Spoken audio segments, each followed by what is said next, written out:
नमस्कार दोस्तों, स्वागत है आप सभी का मेरे YouTube चैनल पर। आज की इस क्लास का हमारा टॉपिक है डाल्टन का परमाणु सिद्धांत।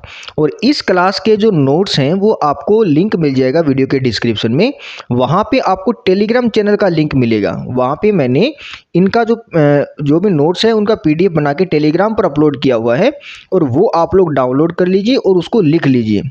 केवल PDF से ही काम मत चलाना, उसको अपने नोट्स लिखने हैं अपने हाथ से, ठीक है। ऐसा मत समझना कि मेरे पास तो PDF आ गया अब मैं नोट्स नहीं लिखूंगा। आपको खुद लिखने हैं अपने हाथ से। अपनी कॉपी बना लीजिए। एटॉमिक स्ट्रक्चर आप मुझसे पढ़ना चाहते हैं तो एटॉमिक का एक अलग टॉपिक के लिए अपनी कॉपी बना लीजिए।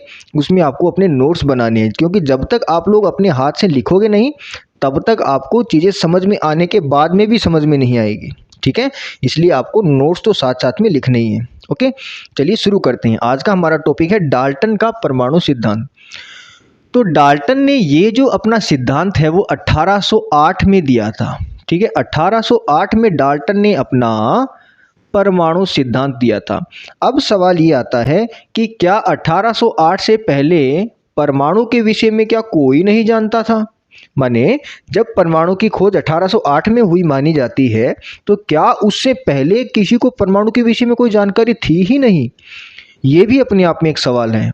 तो इसका जवाब ये है कि परमाणु के विषय में तो जानकारी थी, लेकिन वैज्ञानिक तथ्यों के आधार पर उसको किसी भी प्रकार से साबित नहीं किया गया था, ऐसा माना जाता है, ठीक है। हमारी जो NCERT बुक है उसका जो पहला ही पेज है जहाँ पे हम लोग पहला चैप्टर जब पढ़ना शुरू करते हैं वहीं पर इसके विषय में आपको जानकारी मिल जाती है। और वहाँ पे दो जिक्र आपको मिलेंगे, एक तो भारत का, ठीक है, एक तो भारत और एक यूनान, ठीक है। भारत और यूनान दो आपको मिलेंगे, ठीक है। और भारत के जो वैज्ञानिक हैं उनका नाम आपको मिलेगा महर्षि कणाद, ठीक है। महर्षि कणाद के विषय में आपको जानकारी मिलेगी कि महर्षि कणाद ने बताया कि इस पूरी सृष्टि में जितना भी द्रव्य है वो एकदम छोटे छोटे सूक्ष्म कणों से मिलकर बना होता है, उसके परम कणों से मिलकर बना होता है, जिसको परमाणु बोलते थे, ठीक। माने ये जो 1808 है इससे पहले भी परिकल्पना तो थी कि परमाणु जैसी कोई चीज होती है, कोई भी पदार्थ जो होता है वो अपने छोटे छोटे कणों से मिलकर के बना होता है।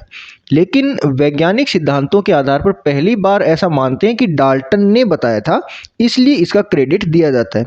और इसका एक रीजन ये भी हो सकता है कि ये बात है लगभग 2500 साल पहले की, यानी 400 ईसा पूर्व एक पहले की बात है, और ये बात है 1808 की। तो इस बीच में हो सकता है कि ज्ञान का लोपन जो हुआ था, बहुत सारी यूनिवर्सिटियां जला दी गई थी, तो उसी दौरान हो सकता है कि इसकी जो जानकारी जहाँ पर थी वो भी उसी के भेंट चढ़ गई हो, तो हमें पता ना हो कि इन्होंने किन वैज्ञानिक तथ्यों के आधार पर ये बताया हुआ हो, यानी कुछ भी हो सकता है। लेकिन अभी के लिए हम लोग ये मानते हैं कि डाल्टन ने परमाणु के विषय में वैज्ञानिक तथ्यों के आधार पर बताया, ठीक है। अब डाल्टन ने क्या बताया वो हम लोग जानते हैं। यहाँ से आप चाहो तो अपने नोट्स बनाना शुरू कर दो और PDF तो आपको मिल ही जाएगी। डाल्टन ने ये बताया कि कोई भी जो पदार्थ होता है, ठीक है, कोई भी जो पदार्थ होता है वो अपने छोटे छोटे अति सूक्ष्म कणों से मिलकर बना होता है, और इन अति सूक्ष्म कणों को विभाजित करना यानी इनका विभाजन संभव नहीं है। ये जो अति सूक्ष्म कण है इनका विभाजन फिर आगे संभव नहीं है। तो अकॉर्डिंग टू डाल्टन कोई भी पदार्थ अपने छोटे छोटे कणों से मिलकर बना होता है, और इन छोटे कणों का फिर आगे विभाजन संभव नहीं है, ये बोला था डाल्टन ने। डाल्टन की पहली बात तो ये है कि कोई भी पदार्थ अपने छोटे छोटे कणों से मिलकर बनता है और उन कणों को आगे विभाजित नहीं किया जा सकता, ये बात बोल रहे हैं डाल्टन, पहली बात। दूसरी बात डाल्टन ने ये बोली कि ये जो सूक्ष्म कण है वो एक ही पदार्थ के सारे वो वाले सूक्ष्म कण एक जैसे होंगे, यानी एक ही पदार्थ के परमाणु समान होंगे और अलग अलग पदार्थ के परमाणु अलग अलग होंगे। इसको समझो, देखो, जैसे ये कोई पदार्थ है, A पदार्थ है, और ये कोई दूसरा पदार्थ है, B पदार्थ है। इसके परमाणु ये वाला परमाणु ले लिया और इसका मैंने मान लो ये वाला परमाणु ले लिया, तो A के अंदर जितने भी परमाणु होंगे वो सारे एक जैसे होंगे, B के अंदर जितने भी परमाणु होंगे वो सारे एक जैसे होंगे। लेकिन A और B के परमाणुओं की आपस में अगर हम लोग तुलना करने के लिए बैठे तो ये दोनों डिफरेंट टाइप के होंगे, अलग अलग प्रकार के होंगे। किसी भी, ये तीसरी बात और, किसी भी पदार्थ का जो परमाणु होता है उसका विशिष्ट द्रव्यमान तो होता है, अभिलाक्षणिक उसके गुण भी होते हैं, लेकिन ये संरचना रहित होते हैं। ठीक है, ये संरचना रहित होते हैं। ये बात बड़ी इंपॉर्टेंट है, इसको आपको याद रखना है। कोई भी पदार्थ अति सूक्ष्म कणों से मिलकर बना होता है। एक ही पदार्थ के ये सूक्ष्म कण यानी कि परमाणु एक जैसे होते हैं और अलग अलग पदार्थ के ये वाले सूक्ष्म कण अलग अलग होते हैं। खुद का इनका विशिष्ट द्रव्यमान होता है, इनके विशिष्ट गुण होते हैं, लेकिन ये संरचना रहित होते हैं। ये तीन बात हो हम लोगों ने जानी।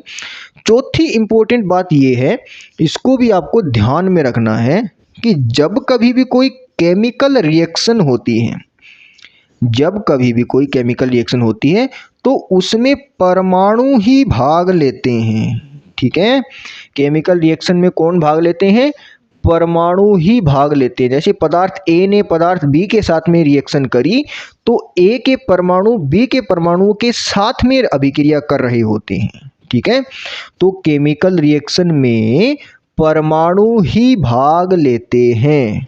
ठीक है, नंबर 5 पे इंपॉर्टेंट बात है कि ये जो परमाणु होते हैं, ये जो परमाणु या एटम होते हैं, ये अविनाशी होते हैं। अविनाशी का मतलब कि ना तो इनका निर्माण संभव है और ना ही इनका विनाश संभव है। परमाणुओं का निर्माण और विनाश संभव नहीं है, इसलिए इन परमाणुओं को अविनाशी बोला जाता है। इस बात को भी आपको ध्यान में रखना है। मैंने 5 बातें बताई है। पहली कि कोई भी पदार्थ अपने अति सूक्ष्म कणों से मिलकर बना होता है और फिर इनका आगे विभाजन संभव नहीं है। दूसरी बात, एक ही पदार्थ के सारे परमाणु एक जैसे होते हैं, लेकिन डिफरेंट पदार्थ के परमाणुओं को अगर हम लोग देखेंगे तो ये अलग होगा और ये अलग होगा, यानी अलग अलग तत्व के परमाणु अलग अलग होते हैं। इनके खुद के विशिष्ट लक्षण होते हैं, गुण होते हैं, विशिष्ट इनका द्रव्यमान होता है। माने अगर इसका द्रव्यमान x ग्राम है और इसका y ग्राम है तो इसके जैसे द्रव्यमान का दूसरा कोई कण आपको नहीं मिलेगा। अगर मिलेगा तो वो इसी का ही होगा। ठीक है, माने इनका विशिष्ट द्रव्यमान होता है, लेकिन ये संरचना रहित होते हैं।